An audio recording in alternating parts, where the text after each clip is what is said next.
सर्दियों की रातें हमेशा अजीब होती हैं। चारों ओर घना अंधकार, ठंडी हवा और प्रकृति की आवाजों के बीच एक अनजाना डर। इसी डर और रोमांच को महसूस करने के लिए चार दोस्तों समीर, अर्जुन और नेहा ने एक जंगल में कैंपिंग का प्लान बनाया। दिल्ली से दूर ये जंगल कई रहस्यमय कहानियों और मिथकों से भरा हुआ था, लेकिन इन्हें उन कहानियों पर ज्यादा यकीन नहीं था। शाम का समय था और वे जंगल के बीच एक जगह पर पहुंचे जो रात बिताने के लिए बिल्कुल सही लग रही थी। एक बड़ा सा पेड़, पास ही एक छोटी नदी और चारों ओर घने पेड़। उन्होंने अपना टेंट लगाया और रात के खाने की तैयारी शुरू की। रात के करीब 9 बज चुके थे जब अर्जुन ने एक सुझाव दिया, क्यों न हम सभी एक कैंप फायर जलाएं और डरावनी कहानियां सुनाएं। बाकी तीनों ने उत्सुकता से हाँ कर दी। थोड़ी ही देर में उन्होंने सूखी लकड़ियों को जमाकर आग जलाई। उस आग की लपटें रात के अंधकार को चीरती हुई आसमान की ओर उठ रही थीं। ठंडी हवा के बीच जलती आग की गर्माहट उन्हें सुकून दे रही थी। सभी ने अपने चारों ओर कंबल लपेटे हुए थे और आग के पास बैठ गए। अर्जुन ने कहानी शुरू की। मैंने सुना है कि इस जंगल में एक चुड़ैल की आत्मा भटकती है। कहते हैं कि वो हर रात यहाँ से गुजरने वाले लोगों को अपने जादू में फंसा लेती है। वो दिखने में बेहद सुंदर होती है, लेकिन उसके करीब जाने वाले कभी वापस नहीं आते। प्रिया हंस पड़ी, अर्जुन, ऐसी कहानियां तो हर जंगल की होती हैं। मैं इन पर यकीन नहीं करती। अर्जुन ने उसकी तरफ देखा और मुस्कुराते हुए कहा, तुम्हें यकीन नहीं है, लेकिन यह सच है कि इस जंगल में कुछ अजीब जरूर है।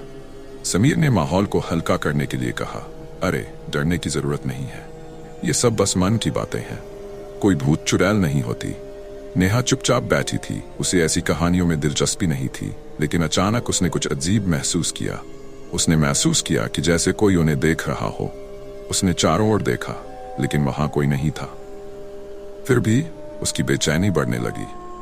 उसने धीरे से कहा, मुझे नहीं पता क्यों, लेकिन मुझे ठीक नहीं लग रहा। इस जगह में कुछ तो है। बाकी तीनों उसकी बात को मजाक में उड़ा देते हैं और फिर हंसते हुए अपनी कहानी सुनाते रहते हैं। रात गहराती जा रही थी और आग की लपटें अब धीरे धीरे कम होने लगी थी। अचानक जंगल के भीतर से एक अजीब सी आवाज आई। किसी ने सुना यह? समीर ने पूछा। सभी ने सिर हिला दिया, लेकिन वे भी समझ नहीं पाए कि यह आवाज किस चीज की थी। आवाज फिर से आई, इस बार और तेज। सभी की आंखें एक ही दिशा में टिक गई जहां से आवाज आ रही थी, जंगल के भीतर की गहरी अंधेरी जगह से। अर्जुन ने हिम्मत दिखाई और कहा, चलो देखते हैं कि ये क्या है। शायद कोई जानवर होगा। समीर ने उसे रोकने की कोशिश की। तुम पागल हो, अंधेरे में जंगल के अंदर जाना खतरनाक हो सकता है। लेकिन अर्जुन नहीं रुका। उसने एक टॉर्च ली और जंगल के अंदर जाने लगा। बाकी तीनों असमंजस में थे कि उसे रोकें या उसका पीछा करें। आखिरकार वे उसके पीछे चल पड़े। जंगल के अंदर का अंधेरा और घना हो चुका था।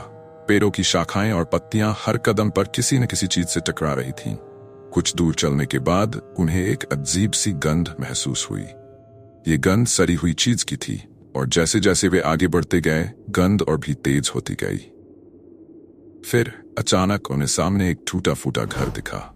घर इतना पुराना लग रहा था जैसे सालों से कोई वहां नहीं आया हो। घर के दरवाजे पर पुराने जाले और टूटी हुई खिड़कियां थीं।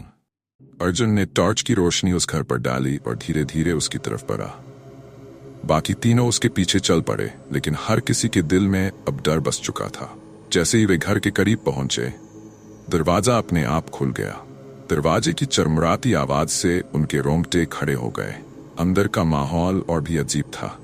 दीवारों पर अजीब अजीब चित्र थे और चारों ओर धूल और जाले फैले हुए थे। लेकिन सबसे अजीब बात यह थी कि घर के बीचों बीच एक पुराना सा दर्पण रखा हुआ था, जिसमें धुंधली सी आकृति दिखाई दे रही थी। नेहा ने धीरे से कहा, मुझे लगता है हमें यहाँ से वापस चलना चाहिए। ये जगह सही नहीं लग रही। लेकिन अर्जुन ने उसकी बात अनसुनी कर दी और दर्पण के पास पहुंच गया।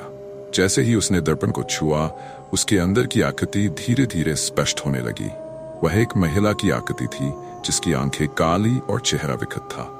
अचानक वह आकृति हिलने लगी और अर्जुन को अपने अंदर खींचने की कोशिश करने लगी। अर्जुन ने जोर से चिल्लाया, बचाओ, लेकिन उसकी आवाज धीरे धीरे मध्यम होती चली गई। बाकी तीनों स्तब्ध खड़े थे, समझ नहीं पा रहे थे कि क्या करें। तभी दर्पण की आकृति ने उनके सामने प्रकट होकर कहा, तुम सब यहां नहीं आने चाहिए थे। अब तुम सब मेरे साथ रहोगे। समीर, प्रिया और नेहा ने किसी तरह हिम्मत जुटाई और दरवाजे की तरफ भागने की कोशिश की, लेकिन दरवाजा बंद हो चुका था। चारों ओर अजीब अजीब आवाजें गूंजने लगीं, जैसे कोई उनकी हंसी उड़ा रहा हो। हवा में ठंडक और खौफनाकपन और भी बढ़ गया। समीर ने दरवाजे को जोर से पीटना शुरू किया, लेकिन कुछ नहीं हुआ।